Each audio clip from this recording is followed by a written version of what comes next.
Hello, America. Welcome to the Junto Podcast, where we promote the practical applications of critical thinking and bold creativity. I am your host, Edgar Mills. Thanks for joining us.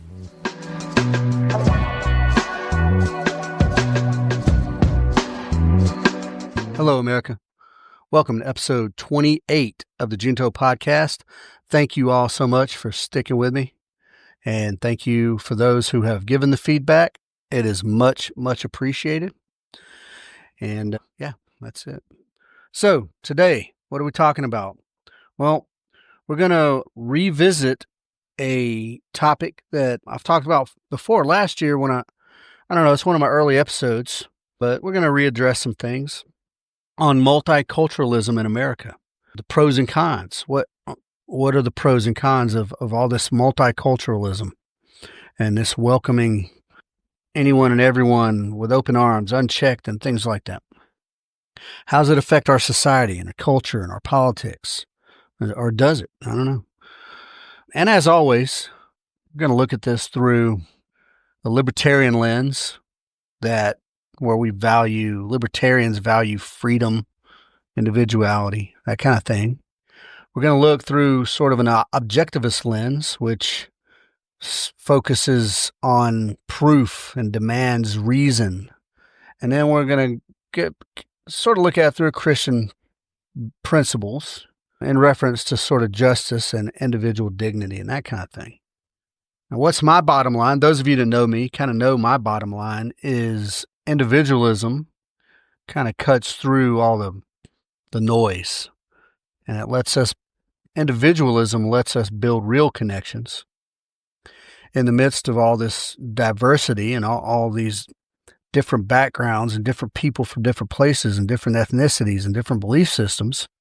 Well, as individuals, we can cut through all that and get to the real people. So let's jump into it. First of all, multiculturalism does enrich America in various ways. It is good in various ways. People from different and diverse backgrounds can and do bring fresh ideas to the marketplace, to business, to the arts, and it gives kind of we build kind of a different energy when we have a multifaceted team of people around us, or friends, or our little, friend circle and that kind of thing. And it makes us stronger as Americans, right? As Americans, not just white, male, Christian, but I mean all Americans, right? It makes us all stronger when we have these sort of diverse friend circles and things. And you can think about the early immigrants, and I'm talking about late 1800s that built America proper, like they came in here and they turned America into a powerhouse, or at least they contributed. They were the fuel for that. And they fueled growth in the economy and in the infrastructure and all the things. And there was people from all over the place building America. And when you have a friend circle or group, or at least workmates or anything like that, people with diverse backgrounds from different parts of the world or different religions even, that as individuals helps us to develop empathy. And empathy is important. It is important. And also it helps us to create bonds with unique people. Like I guess it's easy to create bonds with people who are just like you. But what I've discovered in my life is that people who aren't just like you can create like very strong bonds, like with those people, just by cutting through the subterfuge of all the things that make us different. You can really focus on the things that make us the same, and that's good. That's good. And I'll give you a real simplified, for instance, is diversity in America and how is it good? I'll give you a very simplified example. Food. Yeah. We all have our favorite foreign foods, folks. Me and my wife love Mexican food. I happen to love Korean food. And I also happen to love Afghan food. These foods that we love, they are at their very best when they're prepared by people who are from the regions where those foods originate. Yeah. And I'll tell you this. So just the other day, I had lunch with a fella who was one of my interpreters when I was in Afghanistan. And he is now an American citizen and lives not too far from me. And his wife made me, well, that we all had together, we all had lunch, and it was Afghan rice and bread and all that. And oh my God, it was so delicious. It was so delicious because it was authentic. It was the real deal. It was so delicious. And even from biblical guidance, right? One of the best ways to build trust with someone is to what? It's to break bread with them, folks. That's right. To sit down for a meal and talk about things over a meal. That is one of the best ways to build trust between people. And over time, man, one plate at a time, you know what I'm saying? Building that trust. One place at a time. And that's a good thing, folks. That's a good thing. And when you sit down and break bread with folks, you get past the surface level, talking points or whatever, and you can start to really see the humanity in somebody, or not. Now, if the person's an absolute bad human, that's one thing.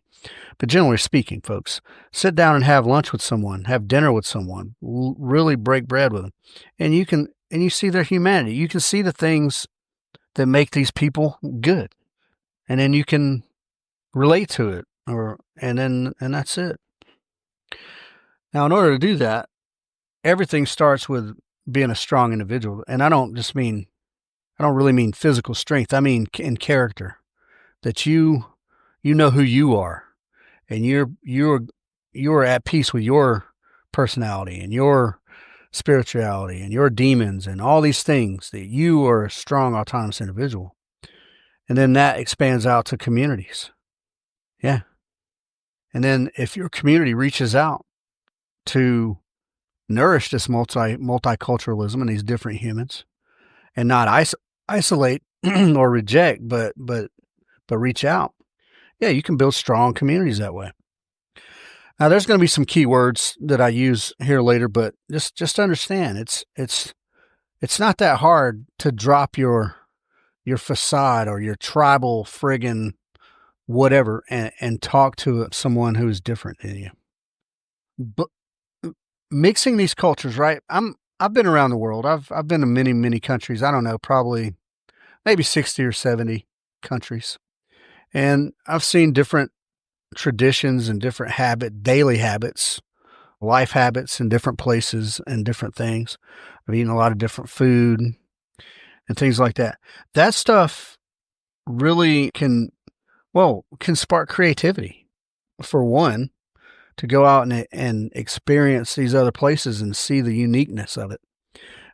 And speaking of creativity, the arts, for example, and I'll use jazz. I like jazz music. I love jazz. I've been listening to it since I was a young teenager anyway. Jazz is uniquely American, good people, but it is founded or grounded in African, Caribbean, European styles that are blended to create what became uniquely American, which is jazz. And some of the legends are out there, man. Miles Davis and Charlie Parker and Dave Brubeck and Louis Armstrong. Yeah, jazz was a phenomenon that endures today. And socially, that crossed all color lines. It crossed international lines. The Europeans loved it. Now, never mind the ills of America during the 40s, 50s, and so on, that really brought a culture, it really created a culture that was uniquely American and that everybody of all backgrounds could enjoy and appreciate and love and get into it, really. And I'll draw a comparison. I'll tell you another thing. is hip hop. I'm not a big hip hop fan. There's a few groups that I really like, mainly because, they're local or Atlanta originals or whatnot. But, in the late 70s, early 80s, man, kids from the Bronx, Puerto Ricans and black kids from the Bronx were scratching records, and boom. Next thing you know, hip hop and rap was a friggin' worldwide phenomenon, and it still endures today. Now, it's exploited, like all things eventually become exploited, but it still endures, and there are still true grassroots people out there doing the business. And another, no, not necessarily reggae altogether, but Bob Marley specifically crossed, cultural lines and kind of made reggae during the 70s, man, kind of made reggae sort of a mainstream thing. And, ska came out from reggae. So is that an enduring phenomenon? I don't know. There's still a group, little small pockets of people that love some ska and reggae. Yeah. But why did it cross lines of culture and diversity? Because he sang about common things, universal things, struggle, love, injustice, things like that. We can all wrap our minds around those things. And you don't have to lose your individual identity to do that, do you? You can like Bob Marley and still be a good old boy from Rome or whatever. You can like jazz, despite the portrayal of jazz in Ricky Bobby Talladega Nights. Yeah. Politically. Multiculturalism when it comes to politics. That's tricky, isn't it? So here's one of the key words I'm going to say. This multiculturalism in politics allows people of different backgrounds and different even views, but who have similar values. That's the key word, is values, who have similar values. It lets these people live free, speak free, without fear of any harsh repercussions, or to actually try to forward a conversation versus stomp someone out. So this multiculturalism gives people within politics, you get some new ideas, and some of them may, but if we have the similar values, then those ideas can still be, you can still listen, you can hear it, and you may reject it ultimately or not. And here's the other key word. So I used similar values, and then I'm going to say the word rational. And I know, yeah, rational people from any culture. If you are rational, you can come together on big political projects, on big policies, like civil rights, for instance. If we have a similar definition of justice, and we have similar values, and we're all rational, then we can all pitch in for sort of the same, at least to move in the same direction, right? At least to move in the same direction. Without what? Without fear of losing our individual identity. We don't have to join some tribe. We don't have to be black and white or red and blue. I think politics is largely like marriage. It's made up of compromise, folks. It's meant to be that way in America, by the way. It's meant to be that way so that we do not have tyranny of the majority. So those are some of the ways that, multiculturalism is good in America. Most things in America are good, but let's go into how multiculturalism is used to undermine America. Yeah, it also is that, right?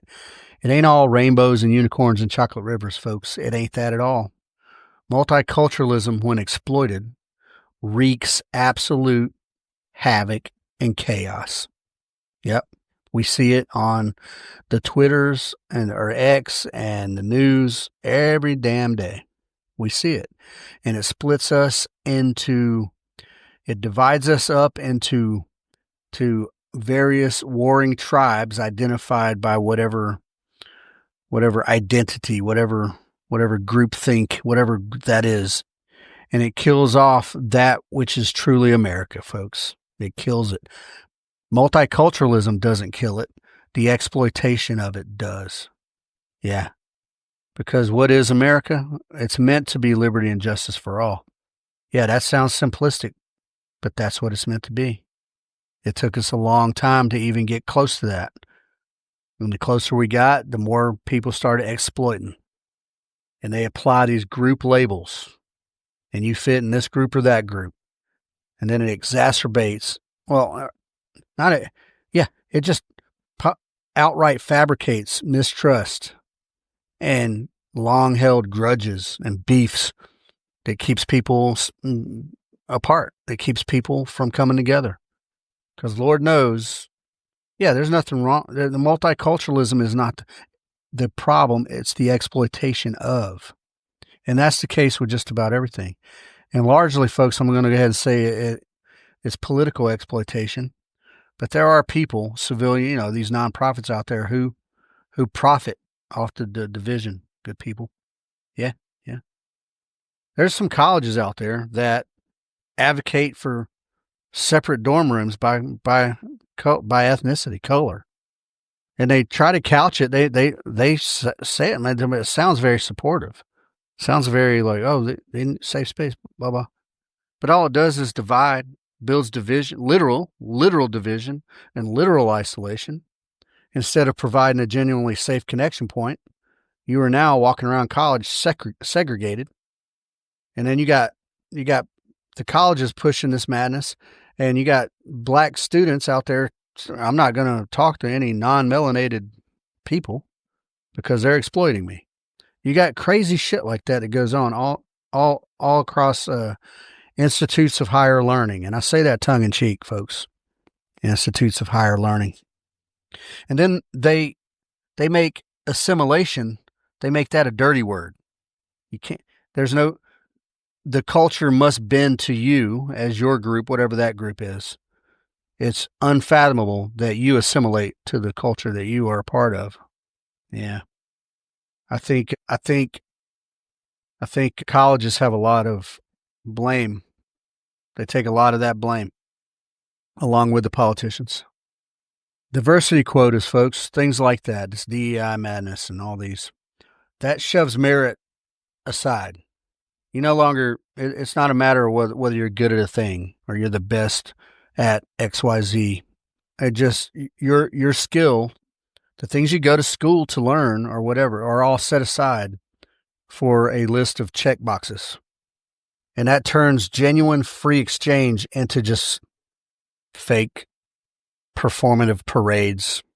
It's just a charade, not a parade, a charade, a charade. Yeah. It's all false. And then these tribes, they get locked into this group identity. And then even within your tribe, it ignores what you as an individual bring to the table. Yeah. And these tribes, and I'll use art again as an example, they will either promote or reject, a work of art based on a person's ethnicity or politics instead of, the aesthetic or the emotion that the art invokes.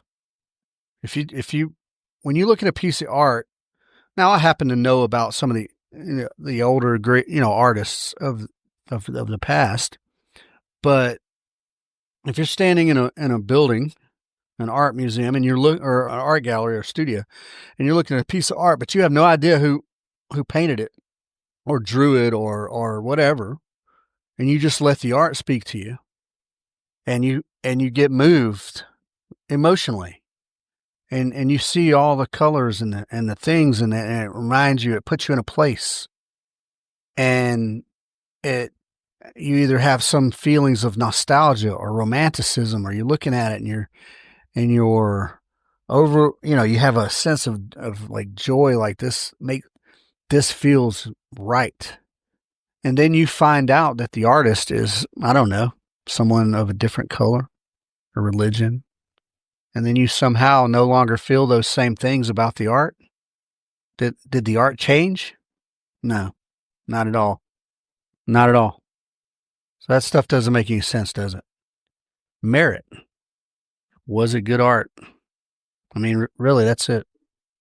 We have a conversation around the house sometimes, especially with my daughter, about separating the art from the artist, right? Because there's a lot, I happen to love movies, and there's a lot of very, very leftist actors out there pushing bizarre agendas. And here's an example, Sean Penn.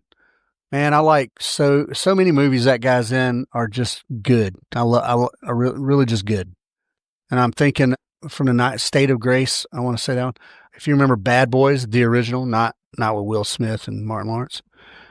Even more recently, I don't know, 10 years or so ago, Walter Mitty, which was kind of not a remake, but sort of a reimagining of an old movie. But even in that, I thought he was awesome, man. But that guy's an absolute douchebag. His politics are absolute garbage. And I don't want to hate his movies. I don't. So I'll watch them. Yeah. I thought Walter Mitty was awesome. Yeah, Ben Stiller, same. His politics, to me, I don't care for it. Tropic Thunder? Oh, man. Cinematic gold right there. Cinematic gold. Yeah. Separating the art from the artist. Don't let that stuff twist you up. Don't let that stuff twist you up. Politics, the red and blue, man, they twist you up. They want to twist identities up in order to fire up their base, right? Their extreme base. The true believers, the people who lack any critical thinking whatsoever. And that fires up greed and jealousy and oppression, racism, all these things. And that keeps the votes flowing their way, people. And they get a lot from that. The Democrats, they hype racial injustice in order to lock in minority votes. And they do that by tying any and every policy to systematic racism. No matter what it is, no matter what any Republican proposes, it's systematic racism. And Republicans, they do the same thing. They stoke fear of like, they get the white country folks fired up because of the replacement there, cultural replacement, right? They're bussing in and flying in immigrants to replace us.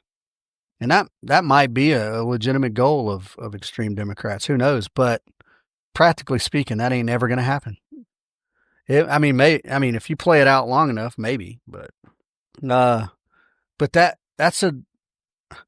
they keep us divided. Why? So that they can conquer us, folks. That's it. Divide and conquer. And that's the same techniques those are Marxist techniques. And both sides use them, by the way. Marxist techniques. They stir up this class war. Or they repeat lies over and over and over until they seem like they're fact. Yeah, repeat a lie enough and it'll become the fact. Yeah. And then the media, they're complicit as well. All they do is pump out manufactured consent in order to distract you from what's really going on. The real, yeah.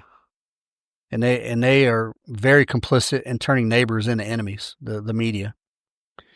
You got one house watching friggin' CNN, the couple 100,000 that do. And then you got the other house watching Fox. And they get all poopy over some bullshit that you don't see in your everyday life, by the way. Yeah, you don't see that in your everyday life. So politics, they will twist identities. They take this multiculturalism, and instead of using it to make America really and truly great, they use it as a division point. Yeah. They use it as a division point. Whatever it is, it doesn't matter what culture you're from. They'll put you in a little box and then tell you how you're being discriminated against or whatnot. Yeah. Nothing says progress like politicians pitting Americans against each other so they can maintain their insider trading options. You know what I mean? All right. Damn. So blind acceptance of this multiculturalism without any checks and balances, without anything whatsoever, erodes any accountability, individual accountability. Yeah. It erodes that.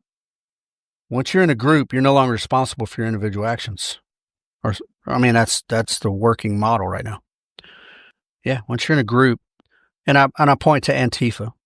Yeah, they're nothing but destructive. Nothing positive has come from any Antifa thing. Or BLM, by the way. So once you're in the group, you no longer are accountable for your actions. You can just go destroy things, create millions of dollars, billions of dollars worth of damage, beat people up, rob stores, do whatever, all in the name of oppression. Or if you're not one of these groups, one of these activists, extremist groups or whatever, then you got people just dodging blame by hiding behind, it's my culture. You don't understand my culture. Well, there's standards of behavior in all cultures. Yeah. And that shit rots away at the system. And I think it's purposeful in some cases, at least the way the politicians do. It rots at the system in an attempt to invalidate the current system. You can say what you want, but our system is still one of the best on the planet. Real justice, true justice, right? That calls for us to own our own actions, our individual actions, and to live according to some set of sort of societal standards and behavior anyway, behavioral standards. And if we do that, if we take accountability for our own actions, then we can maintain our own individual dignity. If I'm a part of a group, but some dude acts like an asshole, but I'm not an asshole, then that's it. I'm maintaining my internal standards and integrity. Excuse me. You are still responsible for your actions. Don't let this groupthink collectivism make you believe otherwise. So no matter what group you're in, no matter how oppressed you think you are, you should and you should be judged, and you should judge other people by the content of their character. Yeah, Martin Luther King Jr. said that. Not labels. And if you can do that, judge on an individual standard, then everyone will have to step up. Nobody gets a free pass. As it is right now, some people get free passes, some people don't. Nobody gets free passes. Nobody gets free passes. You get judged by the content of your individual character, not what your stupid-ass group is doing. All these forced, unnatural, this group hug, friggin' conformity, and this collective, there's no real choice there for you. If you put yourself in a part of this group, you're no longer operating on free choice. You got to do what the masses, the angry mob does. But if you stick to your own, now I'm going to say the word rational again. Stick to your own rational path. Own your own wins and losses. Don't depend on some organization. Apparently Antifa is not an organization. Did you guys know that? I'm hearing that these days. It's not even a real thing. I'm hearing from people who are professed members of Antifa. Own your own wins and losses. Problem is, some people don't want that responsibility. Yeah, that's the problem. Do celebrate your roots, wherever they're at, wherever your roots are. Whether they're in, did you know that Robert Edgar Mills, I'm mostly Irish with English and Scottish, real white, right? Obviously, and some Scandinavian. Some of the Nordic countries, I got DNA all over there. But 2% of my DNA comes from Cameroon in West Africa. Did you know that? Yeah. Isn't that crazy? The Bantu peoples of Cameroon. Yeah, I'd like to see where that happened in the timeline. Do you know what I mean? Probably some friggin' Viking pirate down on the West Coast somewhere doing weird shit. Anyway, by claiming whatever this group is, or whatever, just black, white, these big, broad blanket groups, and then thinking you can just do whatever the hell you want, you're discounting all those little nuances, folks. You're discounting all the things that make you a unique individual. And then you're just a robot for that whatever club. And that's terrible to be that way. Celebrate your roots, but don't use them as a excuse or a shield to block you from your screw ups or your shitty personality or whatever. You know what I mean? Looking at all these things that I'm talking about here as individuals. Okay, as an individual, from the individual angle, we as individuals, we will reach out and grab hold of different cultural things, different religion, or we'll embrace the ethnic differences. And we do this by choice in order to not to be a part of a tribe that I can go to war with this other tribe, but to somehow put our life into context and give it some meaning, right? Religion. People are seeking God or seeking whatever it is you're out there seeking to find some kind of meaning. You adopt certain cultural traits from your people, from where you're from or whatever, to have a memory, to hang on to that. My granddad did this, so I still do this. And it gives you that connection to your past, which is awesome. This is awesome. And there's nothing wrong with it. It makes our lives richer because of it.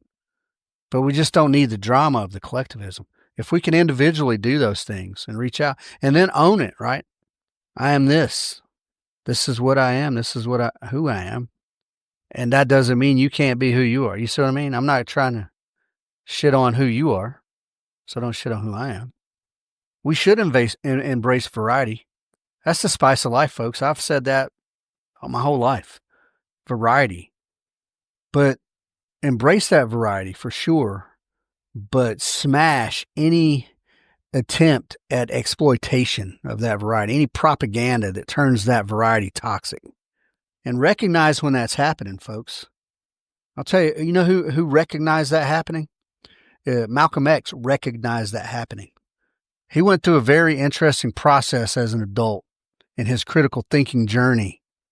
And he realized that the black community was being used by liberal politicians, specifically white liberal politicians.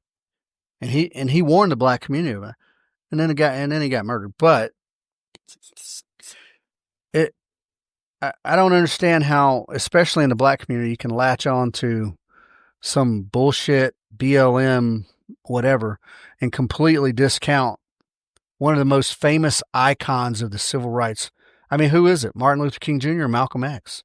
Two of the most famous, most iconic figures in the civil rights movement, and just completely disregard what he had to say. It's bizarre. It's bizarre. But I'm going to continually remind you, as individuals, and this is the way it is. This is the way I live my life. I treat people, as an autonomous individual. I don't lump people in with groups like a pawn. You're not on the white team or the black team. A pawn to be used, to be sacrificed. No, I don't do that. I treat every individual uniquely according to that individual and our interactions. And if everybody did that, I think that we would slowly begin to kill off the ability for the politicians to exploit our differences. If you just outright reject any of their exploitation methods and techniques, they will cease to work. Yeah. And how can we do it, folks? How can we do it? Well, first and foremost, I said this earlier, we have to build ourselves first. We have to be strong, independent. We have to know who we are. So many people today don't. There is so much identity crisis. Now, used to back in the day, in the, I don't even know, 50s, 60s, 70s, probably even before that. But, when you were in high school, you had, there was identity crisis. For some people, like you're hitting puberty or there was weird times. You didn't know who you wanted to be. Well, that's fine in high school. You're young, especially or like junior high or middle school or whatever, where you're going through the changes. You know what I mean? Your little nuts are starting to drop. You're starting to get your little boobies. Your emotions are acting crazy. Hair's starting to grow. You're starting to smell bad. There are weird things going on. Yeah. And you don't know who you are. Well, these days you've got political activists trying to tell you who you are and trying to force you into whatever their box is that they've chosen for you. Well, the problem now is there's adults like that as well.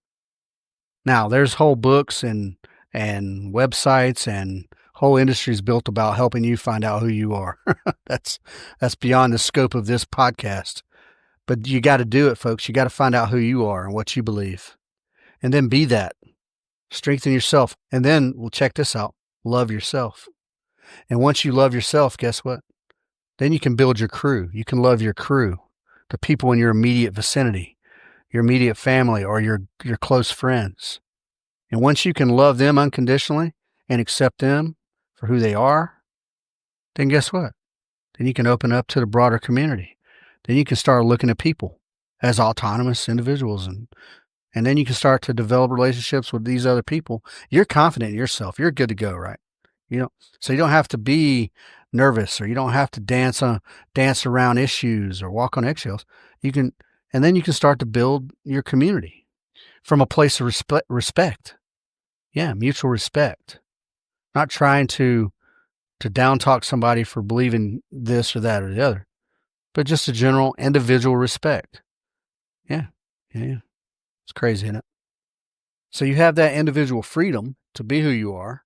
You allow that individual freedom and fairness for other people to be who they are. And then you start to see that, okay, well, we're different, and here's how we're different. And then instead of letting that wedge us apart, you can figure out how can we use these differences to our benefit?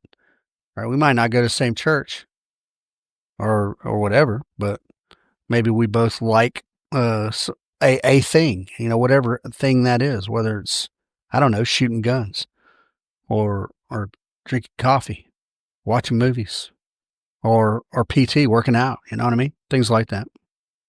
We all as the human race, folks, we all share very similar wiring. We're all created, we all bleed the same color for sure, right? But then we have different upbringings and things like that, and our different languages and different, our subconscious patterns are different. They were developed differently in a different environment. But we're developed enough that we can let these cultures intermingle, right? We can let our cultures intermingle and grow without exploiting and murdering each other. Without friggin' exploiting and murdering each other. God dang. We can. We have that capacity. And a lot of people do it all day, every day. It's just not what you see on TV, what you see on the socials. Once you're able to see the truth behind all the propaganda, and then you appreciate, understand, understand and appreciate the value of individual identity, then all these cultural clashes will turn into growth opportunities. Whether it be spiritual growth, individual, physical growth, friggin' business growth, or whatever it is, artistic growth. Instead of seeing these as clashes, we can use them as growth opportunities. But you always have to beware, folks. Beware of the partisan political hype machines, the hidden agendas. Usually not from the individual. Individuals, I would say, usually don't have the hidden agenda. Their tribe is what has the agenda. And watch out, the paid agitators, or the blame game, the economic blame game. Government shutdown because they want to spend money on illegals, blah, blah. They don't want to spend money. Meanwhile, military guys, like them or hate them, ain't getting paid, right now. Beware of the echo chambers, the non-stop 24/7 echo chambers. Beware of them. Cut them off. Play Mahjong, man. That's one of my nighttime little things. I'll zone out with some Mahjong. I love that.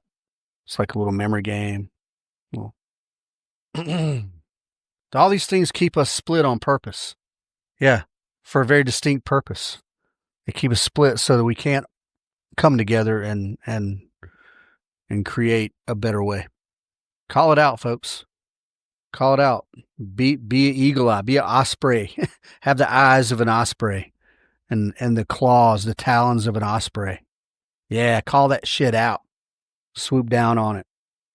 Because if you do, all these things that are seen as cultural clashes and cultural differences, they do become strength instead of weapons against each other. Weapons for the politicians. Yeah, that's right. That's right. When individuals are driving the bus, multiculturalism shines. And it doesn't encroach on anyone. It shines in art and business and food. And everybody wins. Yeah. Now, it's easy to talk about the arts a lot. I mean, that's one of the most obvious, right? And food's one of the most obvious. And business, well, yeah, there's a lot of multicultural corporations out there. Now, you can be angry with the corporation-y corporations doing corporation-y things. But for instance, I hate Apple. Not because they're diverse, but they are. Yeah, Apple's a pretty diverse company. And they've got incredible worldwide campaigns that speak to wherever they're at. And you know who else? It's not talked about as often, but what's one of the biggest companies? Coca-Cola, folks. Yeah, they have this America is Beautiful ad that was the anthem was sung in different languages. And, people love that, man. All over the world. They love it. And that's an example of, it's marketing, but it's still marketing multiculturalism. Yeah. It's good. There are wins. There are wins with multiculturalism. There are. What's some of the downsides? Well, anything in the extreme is bad, but extreme multiculturalism loses when it's used and exploited to fuel rage, chaos, division, and literal destruction of American cities, like Antifa, like BLM. That's the ugly side of it. They just dress up thuggery as heroism for the little guy, but it's not. They're not the little guy. They're not the little guy at all. And they go out and destroy businesses, destroy, literal blocks and blocks and blocks of American businesses. And it doesn't matter what race, by the way, who owns the business. Everybody gets screwed on that. Yeah. Portland, 2020 or 2021, when Portland was closed down, it was the Antifa versus the Proud Boys. These jokers were throwing Molotov cocktails, and the streets were like friggin' war zones. CNN was reporting mostly peaceful protests. Regular humans were horrified. Businesses were just trashed. Yeah. And that's the thing. When you adopt the tactics of the people you purport to hate, you've not won. You've lost. You're no different. You're no better. That's it. That's the way it is. And that's a failure. If you want to hate fascists, that's great. So do I. But if you use fascist tactics to push your message of how much you hate fascists, it's falling on deaf ears. The destruction kills any potential grassroots message there. Be an individual. Be an individual. Don't feed into the group madness. Use your individual voice. Yeah, you can't just go out and riot and call it social justice and expect to get anywhere. It just ends with more hate, and that's all. You can't do it. All right, man, is it a rant? I don't know. I hope I'm saying things. I don't know if what I'm saying has any impact or not, really. I think it does. I hope it does. Ultimately, what I'm trying to get at here, folks, is be an individual and rational self-interest. Make yourself a strong individual, and then be selfless in the way you treat other people. Help people. Yeah. Think for yourself, but help other people. Yeah. Judge people on merit, on content of their character. Is this guy an a-hole or is this a good guy? Don't place him in a group. And if he comes out and his whole identity is whatever group, then you have judged him on his individuality. He is not an individual. He's a mindless pawn of a group. You didn't make that judgment. He told you that. You see what I mean? Stay out of the angry mob. Don't let TV get you fired up with the mob rage. That's left and right, good people. That's left and right. Don't jump on political trends. The Free Palestine, Israel, genocide. Don't jump on it, folks. That shit's been going on long before you and me were around. And it's going to be going on long after. Yeah, there's peace deals right now. That's great. Don't jump on the trends, the politics of the day, because all it does is divide. That's all it's meant to do. Stay away from the group think. Think individually. The internet, it's a magical place. You can confirm or deny any shit you hear on the internet by going on the internet. Is it unrealistic to dream of a world where our character takes precedence over our group, the crowd we hang with? I don't think so. Be rational. Yeah, be rational. Follow your instinct. Hey, I read a book recently, and it had nothing to do with this at all, but there was something in there that talked about your instinct. Your instincts are usually right. Now, sometimes they may be misguided. It depends on how much you have built up in your subconscious, that's been programmed instead of your just individual learning. But follow your rational instinct. Yeah. And then confirm or deny along the way what your instincts are telling you. Act as an individual. Hustle as an individual. Treat people individually. But then within a group, because we all do have groups, right? Then be fair. Always. Yeah. And then next thing you know, man, America is a mixture of freedom and fairness for all. Well, man, imagine that. Yeah. Be a selfless individual, folks. Practice being a selfish individual. And then go out and spread that. That's what I got for you today. That's what I got for you. And I got that. Yeah. I was thinking about that, man. Having lunch with my former interpreter. His name's Sammy. And he said to me, man, this guy's from Afghanistan, war-torn, Afghanistan. And he's 30 years old, which means he grew up, the war was going on already, right? And he's like, man, it's tough living in America.